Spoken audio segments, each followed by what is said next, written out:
couple of months ago, I was organizing my first female entrepreneurship event. It's like an empowerment event, and it was a big success, but there were women that were way more successful than I am. And I'm starting my own business, but I'm still at the very beginning, so I saw this huge gap between them and me. And I was literally telling myself at this event, I'm a fraud, and everyone here is going to find out. I was afraid they were going to feel betrayed, and they should be on my position throwing this event instead of me. So maybe some of you have actually felt this at the job or at school when you had to give a presentation or you got a big project and you really mastered it. And you also got good feedback. They told you like you did a really good job, but somehow you felt like you didn't deserve it. You see people who are qualified just so much more than you are, and you think like they could have done such a better job than I just did. So there is a name for it, or before I go on, I just want to ask you, has any one of you ever felt this way?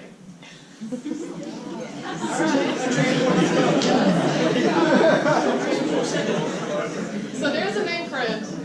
You can all relax, there is a name for it. It's normal. It's called imposter syndrome, also known as imposter phenomenon, imposterism, fraud syndrome, or imposter experience. So the first time they started the research, it was only done with highly successful women who didn't feel like they deserved their success, even though there was a high evidence for it. Nowadays, actually, it's proven that men and women are equally affected by the imposter syndrome, and that 75% of the population are going to be affected at least once in their lifetime. So here we can see it again. Here is a big bubble of what do I think others know, and what do I know in that part. So you see it's a lot bigger.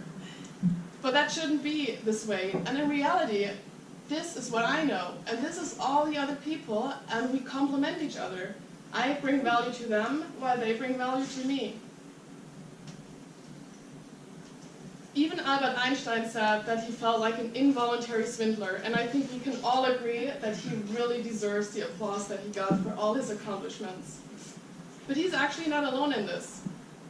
Tom Hanks, Emma Watson, Jennifer Lopez, and so forth. There are so many celebrities feeling that their success was just luck. Maybe for some it was, but I'm pretty sure a lot of them just worked really hard. Especially Emma Watson, she said that she's afraid people are going to find out that she's not even talented. And I think it's crazy, I know, yes. So all the smart, successful people that you think have their shit together, they don't. And they actually kind of feel the way that you do as well. Here again, not only celebrities, but also everyone around you has this feeling, but you never talk about it. So now we know imposter syndrome exists. We know we're not alone with it, but how can we conquer it? And the first step is talk about it. Tell someone how you feel, and they may tell you, and I'm telling you, you will be surprised by how many people are going to say this. I have felt this way. I mean, I just saw how many hands got up. And they will be like, I know how this feels. And then you can identify and challenge the negative thoughts. Recognize that you are a work in progress. It's okay to not know everything. It's okay to don't know everything in depth. And this is really important to recognize. Focus on what you bring to the table. So know your strengths, work on them, improve them, and show them.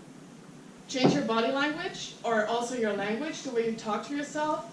Don't say in those moments, oh, I don't deserve this, I didn't do good, but start telling yourself, I did great, even though you feel like you're lying to yourself, but try to do it. And of course, accept it. So there's really no true way to conquer the imposter syndrome, but be aware of it. Accept it when it comes, and don't freeze. So if you have to work for a project, many people either procrastinate or overwork.